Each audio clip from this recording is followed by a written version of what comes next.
Mga basamate, magandang araw, tanghali, gabi, o kung saan lupalot man kayo ng mundo nakatira o nakatambay. Ako ito, si Ginoong Marcos, nandito na naman para machika ang ating bagong kwento ngayong araw. Siguro ay napaisip kayo, ano nga bang tatalakayin natin sa araw na ito? Ito ba isang tula, nobela, o mitolohiya? Isa ron ang tamang sagot. Tara na at simulan na natin.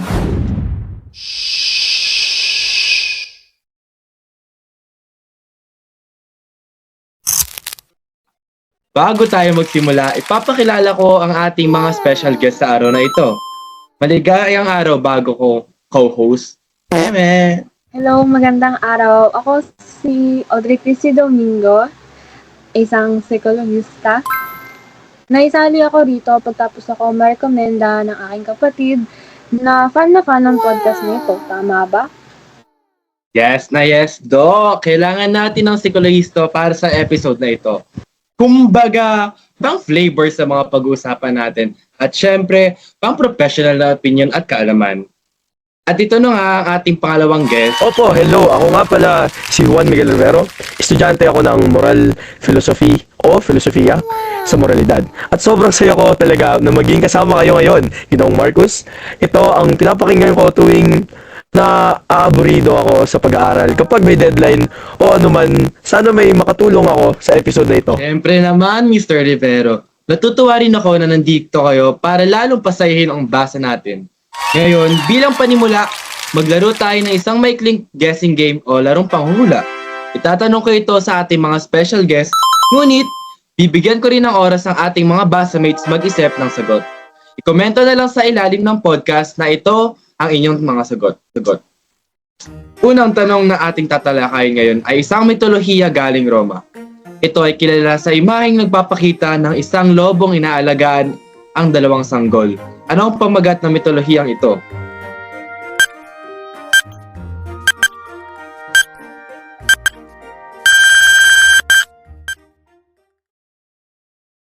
Si Romulus at Remus po.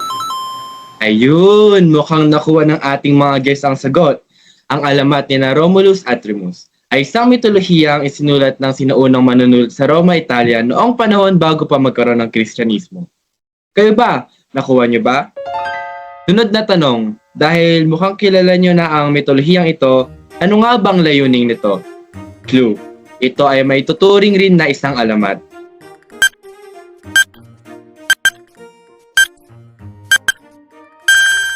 Oh. Ako po. May kumpara ito sa alamat dahil sa ito ay parang alamat na makapagbigay sa atin ng gintong aral katulad na lang ng pagpupursigi sa anumang nating ginugusto. Katulad na lang ng dalawang magkapatid na nagpursigi sila sa kanilang gusto na mas makakamit pa ng mas malaking bagay. Katulad na lang, dahil sa kanila, sila ang nakapag-establishmento nakapag-establish ng bansang Roma na na hanggang ngayon ay nakatayo pa rin, blah blah blah. Ganun. Yan. Tama. Ang Romulus at Remus ay may pinakita ang pinanggalingan ng lungsod ng Roma at ng kanyang tema o paksa ay binibigyan diin ang mga kultura, kasaysayan, ugali at paniniwala ng mga taga-Roma noon. Huling tanong, ano ang mga tagpuan na ay nilalarawan nito?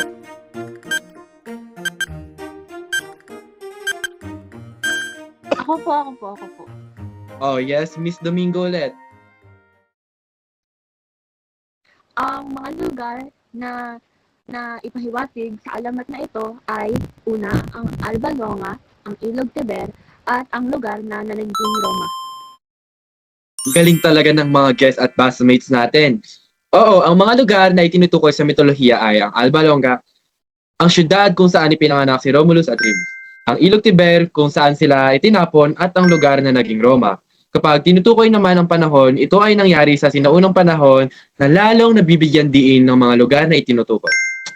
Ngayon, simulan na natin ang totoong kwento. Handa na ba kayo, Miss Domingo, Mr. Rivero, mga basamates? Ipunin na natin ang lahat ng impormasyong nakuha natin sa larong iyon. Handa na po, Idol Margus. Handang-handa na talaga. Ayan, handa na sila. Sa araw na ito, tatalakayin natin at pag-uusapan natin ang mitolohiya ang alamat nila Romulus at Remus. Isang kahangang-hangang istorya na nagmula sa sinaunang Roma, Italia.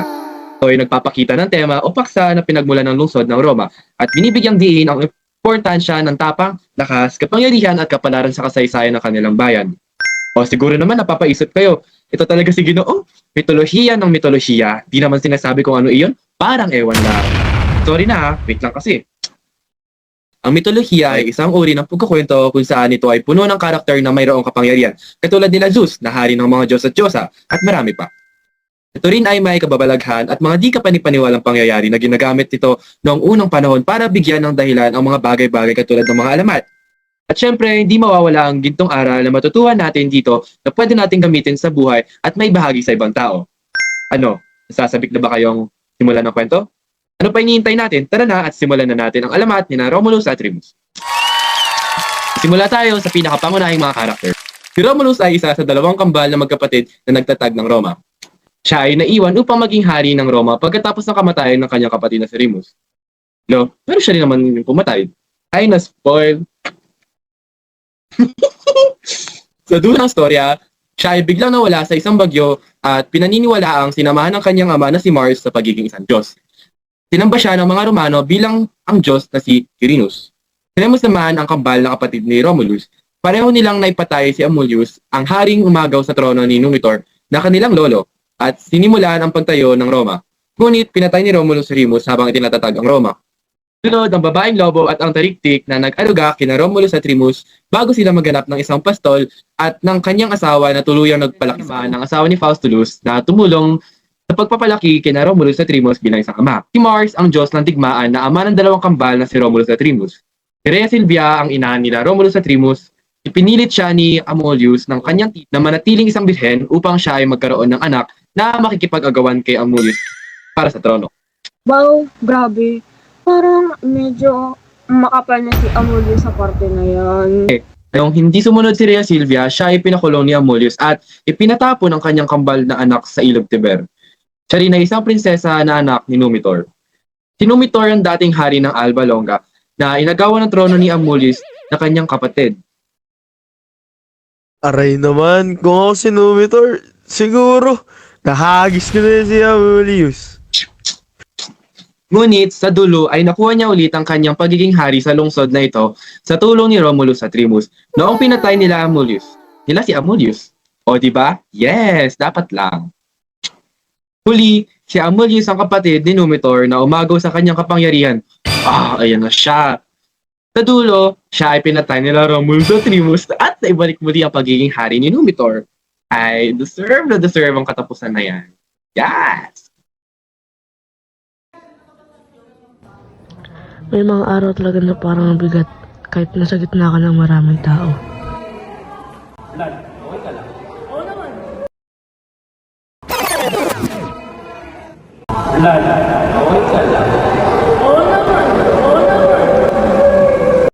Okay nga ba ako?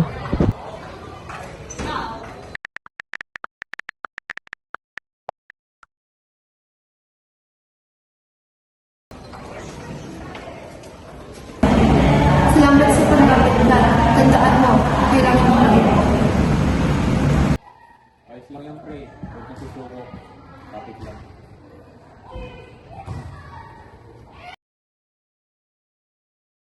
Lahat tayo may pinagdadaanan, pero tandaan,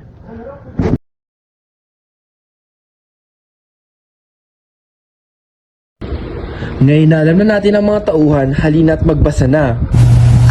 Mukhang ilalahad muna natin ang kwento? Ayun nga, gagawin natin ngayon, hindi ba, Ginoong Marcus?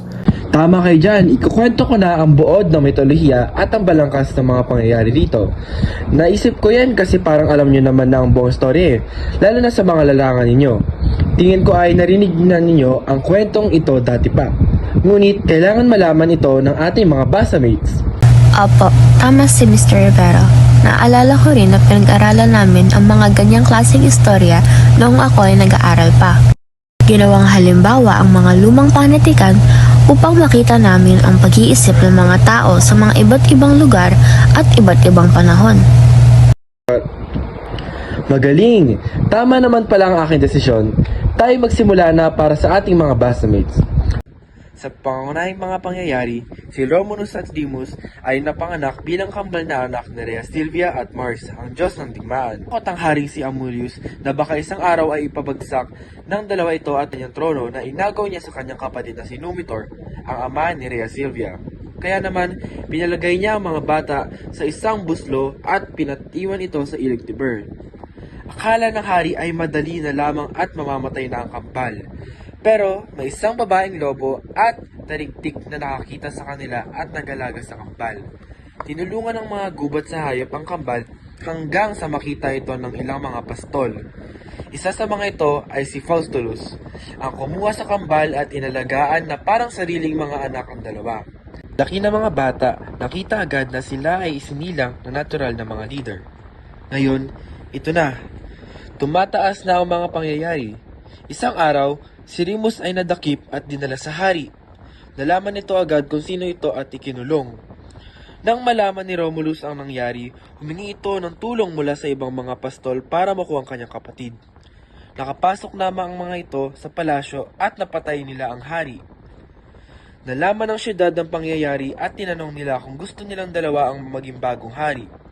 Tinanggihan nila ito dahil gusto nilang magpatayo ng sariling syudad. Isang araw, nakapunta sila sa lugar na kung saan ang Roma makikita ngayon. Naku, ito na nga. Ang kasukdulan ay nagkaalitan ang dalawa dahil sa selos at pinatay ni Romulus si Remus. Sa pababang pangyayari naman, naiiwan si Romulus upang itatag ang kanyang lungsod mag-isa. Ipinalaki niya ang Roma, ngunit sa wakas ng kwento ay nawala siya. Sa isang bagyo, isang araw.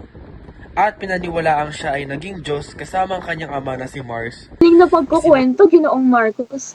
Halatang sanay-sanay ka na talaga sa pagpapaliwanag ng mga istorya. Siyempre, malakas ang mga demanda ng mga basamates eh. Ayun na, natapos na pala ang kwento. Ano ang mga masasabi mo rito bilang isang psikolohista? Yun. Marami talaga akong napansin habang kinukwento mo yung Romulus at Remus. Magsisimula muna ako sa mga mabababaw. Kitang-kita natin ang mga kultura ng mga Romano sa akdang ito. Kahit sino naman ay mapapansin ito, ngunit nais kong palalimin pa konti ang mga paliwanag sa mga ugaling ito. Una, tunay na makikita natin ang kanilang paniniwala sa mga Diyos at Diyosa. Ipinakita sa akda ang impluwensya ng mga Diyos noong nagkaanak ang mortal na si Rhea Silva kasama si Mars, na isang Diyos ng digmaan. Ngunit si Rhea Silva ay nananatiling isang mortal. Karagdagan, ipinakita ang mahiwagang kapangyarihan ng mga ito noong inilagaan ng babaeng lobo at taliktik na sinasabing hayop ni Mars, ang kambal ng magkapatid.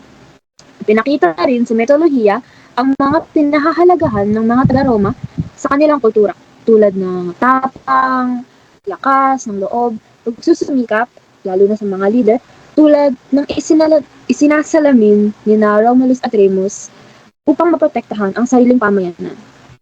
Isa pang kulturang makikita ay ang akda mismo.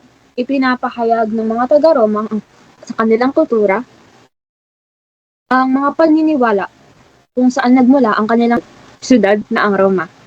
Kaya ginamit ito ng mga Romano bilang bahagi ng kanilang kasaysayan. Ang galing! Isang mahusay na pagpapaliwanag galing sa ating psikolohista. Tayo magpapatuloy pagtapos ng isang maikling commercial break. Salamat, basamates! Ang mental health ay tungkol sa kalusugan ng ating isipan, emosyon at kung paano tayo nakikisalamuha sa mundo. Mahalaga ito dahil kung pagod ang isip, hirap ding umiti ang puso.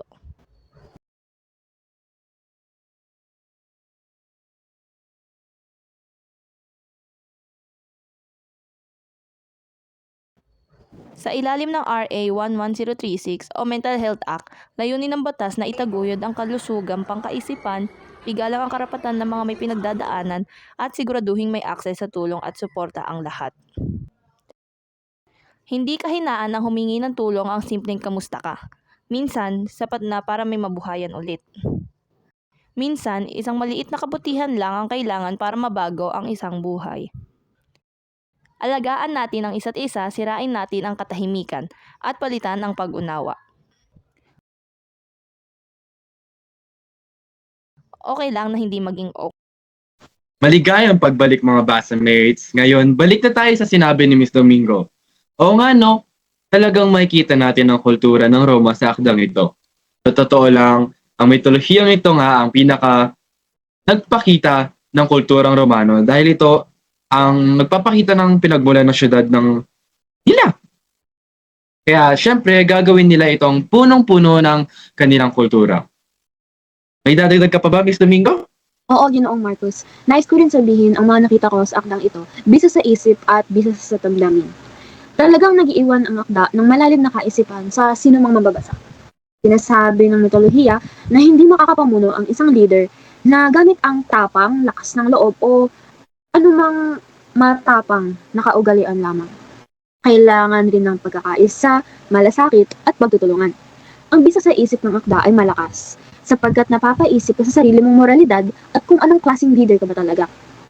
Ang bisa sa damdamin naman ay kasing lakas lang rin. Ang kwentong ito ay makapupuhaw ng emosyon ng saya, lungkot, galit, gulat at iba't iba pa nang may maliit na pagitan lamang. Dahil sa bilis ng kwento at sa mga mabibigat na paksang tinatalakay rito, malakas na malakas talaga ang epekto nito sa damdamin ng mga mambabasa. Lalo na ang may mga karanasan sa malalang tunggalian, sa sariling pamilya, kapangyarihan, katapangan, sa mga magkakapatid, sa mga magkakaibigan, at kung ano-ano man. Ngunit sa kabila ng lahat, napakaganda pa rin ng naging bunga ng lahat ng emosyon na ito, negatibo man o positibo. Ang Roma. Yun lang. Aww, grabe, tama ka dyan, Doc. Parang napaluha ako dun Anong masasabi niyo mga ka-basemates? Pareho ba kayo ng pananaw? Ikaw naman, Mr. Rivero, anong iyong masasabi mo sa akda? Ako? Para sa larangan ko, marami rin akong nakikitang moralidad sa akda na umaakma sa mga moralidad na itinuturo sa relihiyong Kristyanismo. Ayon naman sa reliyon ng karamihan dito, hindi ba basemates? Hindi ba basemates? At para sa mga hindi naman nakakulong sa Kristyanismo ang mga moralidad na makikita rito, maaari rin siya sa kahit anong reliyon sumusuporta sa mga basic na moralidad. Ang mga nakikita ko ay ang pagpupunyagi, pagsusumikap, pagpapatawad, pag-uunawa, pagiging matatag, pagiging matapang, at ang mga totoong mahalaga sa buhay. Ang mga pangyayari at pagsusumikap ay makikita sa mahirap na buhay ni Romulus at Remus. Noong sila ay sanggol, ngunit sila ay naging malakas at matapang noong sila ay lumaki na. Ang pagpapatawad at pag-uunawa naman ay makikita sa pagkakamali ni Romulus na patayin ng kanyang kambal na si Remus. Kung sila ay nagkaayos, maaaring umiba ang kwento ng mitolohiyang ito. Ang pagiging matatag at matapang ay makikita sa pagtiis ng mga masasamang pangyayari dahil sa kabila ng lahat ng mga masasamang nangyari sa akda at sa dalawang magkapatid, ibinunga pa rin nito ang napakagandang lungsod na Roma. Kahit anumang maabutan sa buhay, laging magkakaroon ng mabuting bunga ang mga masasamang pangyayari. Kasama na rito ang tamang pagtanggol sa pamayanan, sarili at mga mahal sa buhay. At huli, ang mga totoong mahalaga sa buhay ay naipakita sa pinakaaral ng mitolohiya. Ito ay ang pagkakaisa, pagmamahal, at malasakit sa kapwa. Hindi magiging tagumpay ang kahit ano kung ang gamit nito ay kasakiman o kapangyarihan. Kaya ang mga tamang kahalagahan ay mga virtue na ito na tubo sa ating mundo ngayon. Wow, nakikita kong hindi talaga ako nagkamaling piliin kayong dalawa bilang mga special guest para sa episode na ito. Para bang never ko na makakalimutan ang alamat nila Romulus at Remus. Grabe talaga ang mitolohiya at grabe rin talaga ang mga kwento at aral na taglay nito. Malungkot man sa una dahil nagkaroon ng hindi pagkakaunawaan ang magkapatid, pero nakamit pa rin nilang isang malaking bagay. Basamates, marami talaga tayong makakamit. Sapagkat kailangan nyo lang ng tamang pag-iisip at determinasyon para sa mga bagay na inyong ninanais. Totoo pala ang kasabihan ng mga matatanda na pag gusto mo, may paraan. Pag ayaw, maraming dahilan. At isipin nyo na lang, isang lobo pa ang kumupkop at nagalaga sa kanila. Mapapa, mega learn ka na lang talaga. Tunay nga napaka-importante ng mitolohiya. Hindi lang dahil ito ay nakakaaliw at nakakatuwang pakinggan, kundi dahil nagbibigay din ito ng mahalagang aral na pwede nating dalhin at gamitin sa araw-araw na buhay natin. Kaya mga basamate, Huwag nating kalimutan na ang bawat mitolohiya ay may kasamang aral at inspirasyon. Salamat din sa ating mga special guest ngayon. Hanggang sa susunod na kwento, salamat sa pakikinig at tara, sabay-sabay tayong matuto habang nag-enjoy. Huwag kalimutan mag-like at subscribe upang magbasa pa more araw-araw. Salamat sa pagsama sa amin ngayong araw.